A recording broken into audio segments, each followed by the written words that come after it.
If it can save just one life, we should do it.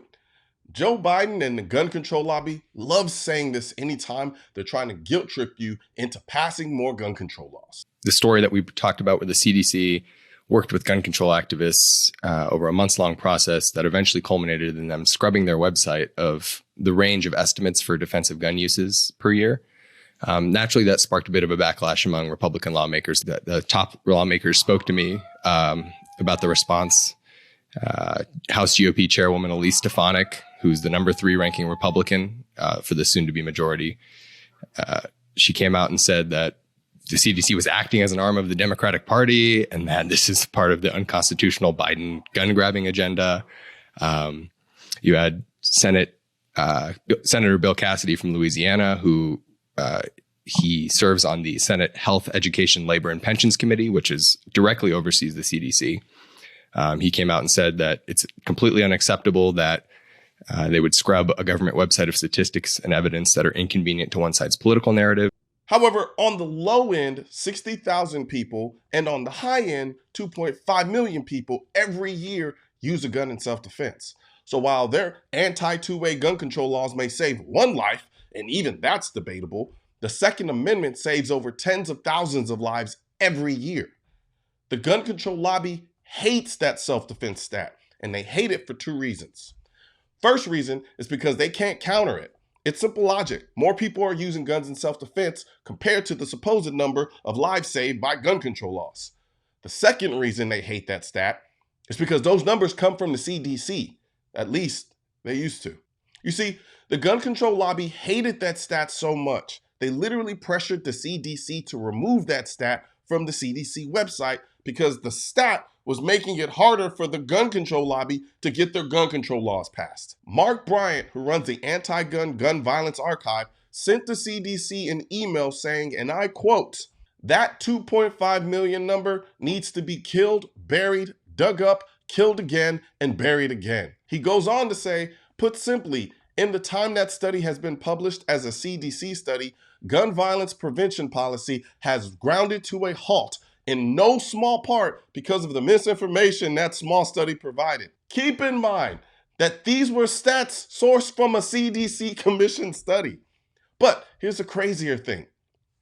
The CDC actually took the study and the stat off of the website. Think about that for a second. A government agency commissioned a study using your tax dollars and found that there is a range of 60,000 to 2.5 million people every year that use their gun in self-defense. But because those stats were not in favor of the gun control lobby and the gun control lobby cried about it, the CDC took the stat off of their website. And I quote, "We are planning to update the fact sheet in early 2022 after the release of some new data." Beth Ramils, Associate Director for Policy, Partnership, and Strategic Communication at the CDC's Division of Violence Prevention, wrote in a subsequent email, "We will also make some edit to the content we discuss that I think will address the concerns you and other partners have raised." They didn't even consult the author of the study. Even he was surprised. And he stated, the CDC is just aligning itself with the gun control advocacy groups. Clegg told the outlet, "It's just saying we are their tool and we will do their bidding." And that's not what a government agency should do. But you want to know who wasn't surprised about this? Me. A year ago, I did a video titled "Biden's Appointed CDC Director to Spend Millions Declaring Gun Violence a Public Health Crisis," where I said this. So the CDC is going to spend millions of taxpayer dollars to research gun violence as a health threat. But now, in a stunning turn, the current director of the CDC is announcing a plan to reduce gun violence, sharing it exclusively with CNN. This is actually a stunning moment that a director of the CDC is even talking about this issue, is even using the word guns. It hasn't happened in years and years. No person or organization has stopped the CDC from funding research. It has been prohibited from using tax dollars to advocate or promote gun control since '96, but not from conducting research. There are tons of research done on gun violence. The funding isn't the issue. What they want to do is exploit the CDC's perceived legitimacy to push gun control under the guise of national health crisis. I mean, come on. Think about it. This woman was appointed to this position by Biden, and we all know where Biden stands on guns. Not to mention the position of director of CDC does not require Senate confirmation to take office. So essentially, Biden owns her.